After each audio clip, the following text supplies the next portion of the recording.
This is your mission should you choose to accept it.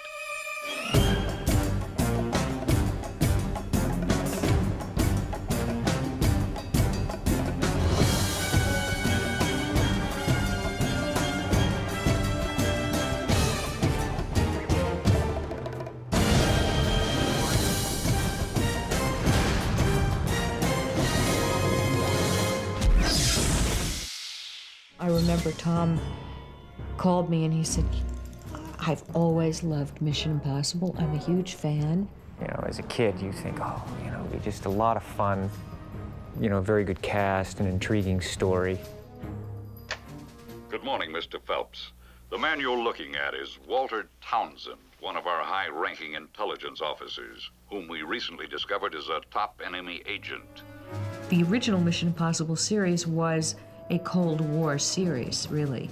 It was kind of fostered out of the Cold War. What was fascinating about the show was that it was all about what kind of con game, what kind of misdirection are we going to create.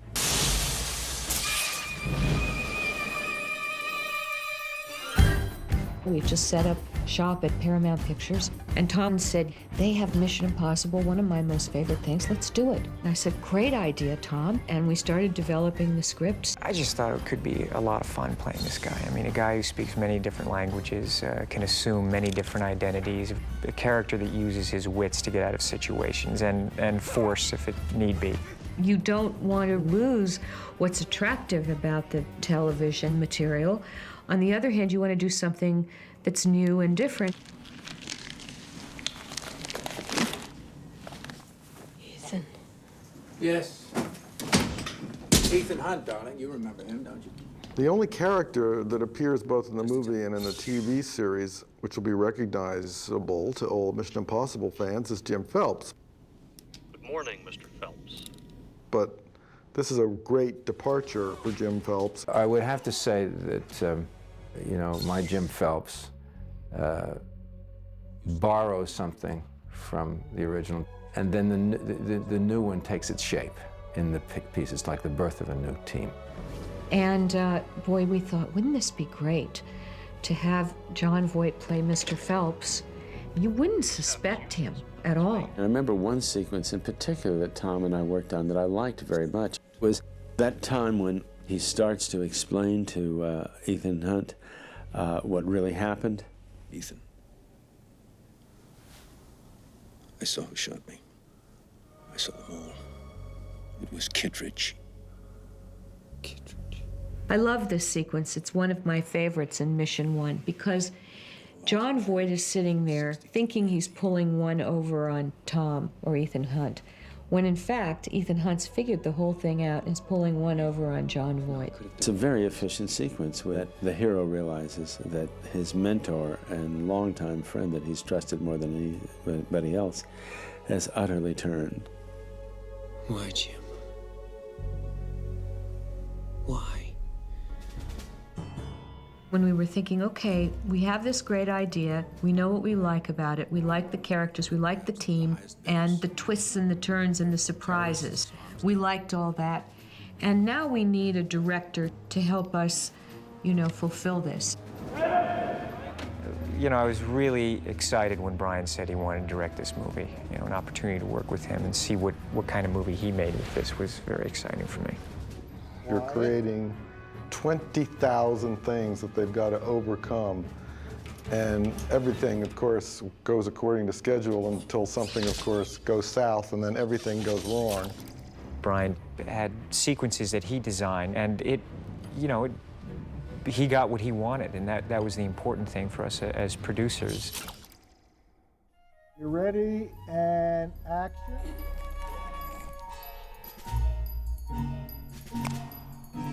They knew we were coming, man. They knew we were coming, and the disc is gone. Are you intact? The disc is gone. Do you read me? The list is in the open! Listen, I read. And Brian came up with a story with us, and then we sat down with David Koepp, and then David Koepp went off to direct a movie, and then Bob Towne came in. Fortunately, for me at least, and I guess ultimately for the film, what happened was that the first thing that they shot was the blue screen stuff on the train and everything else. And as that was going on, Tom and I, we would go over the scenes that were to be shot. And I would rewrite them in the middle of the night, and sometimes even between takes. See, there's no modem access to the mainframe, which means I'd have to be physically at the terminal. Relax, Luther. It's much worse than you think. Robert has an extraordinary ability to see the layers of something, the complexity of something. He can always come up with that one line of dialogue that makes you wonder what is really going on. You can understand you're very upset. Kittredge, you've never seen me very upset.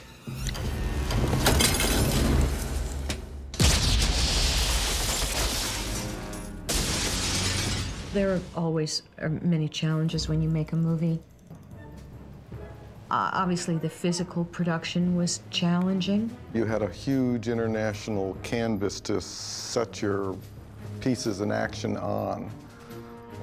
Gave you a chance to go to places like Prague and London and shoot interesting new locations.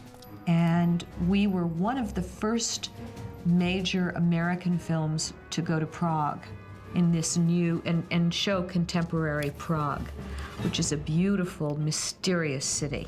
The visual look is more or less dictated by the locations, and by choosing locations, you're already giving the movie a particular visual look.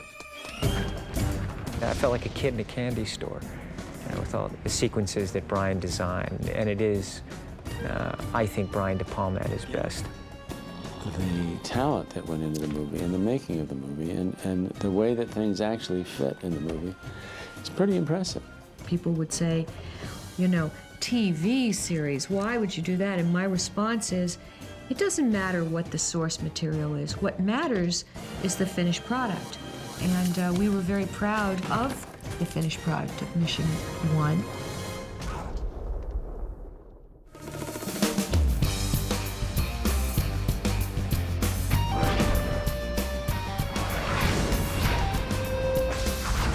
Also had ideas about if we ever did another mission, which way we would take it. And the thing is, how do you take a movie and make a second one that makes it unique? What's unique about it? What's different about it? What keeps this series going?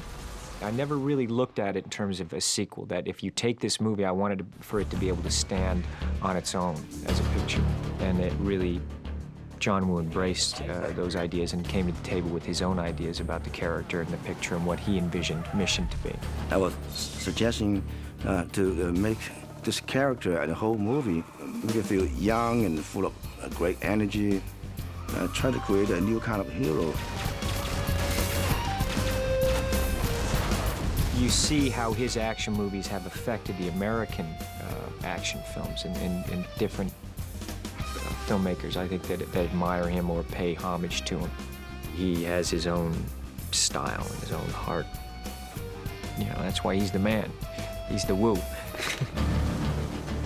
There was a shot that he jumped from 80 feet, you know, just right, jumped right at the camera, very close to the camera. His face almost smashed into the lens. He's like, okay, that's a print. As I said, John, did you get it? Is everything, you know?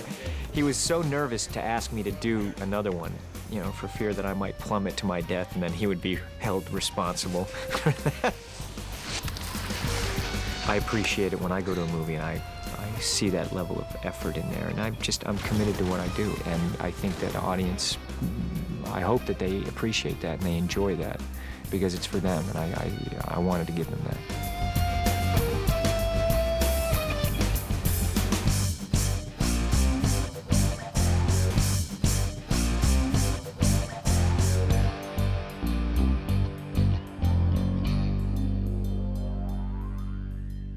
What I think is exciting is to just allow a director to come in and imbue his style of filmmaking. You know, the first two movies, you know, were so much about Ethan as a spy, but not as much concerned with Ethan as a man. You have a wife, girlfriend? And so my question, you know, was how do you do what Ethan Hunt does and actually exist as a real person. Whoever she is, I'm going to find her.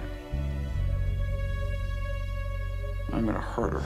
And putting him in a situation where it wasn't just a super spy story. It was a man who is a spy.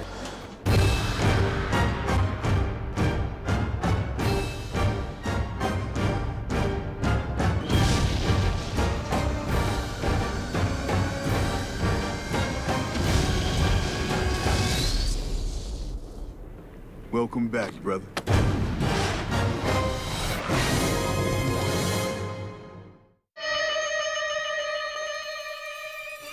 This theoretically could go on forever, and really the stories are limitless that you can tell. One of the great things about the Mission series is each film is a standalone film unto itself.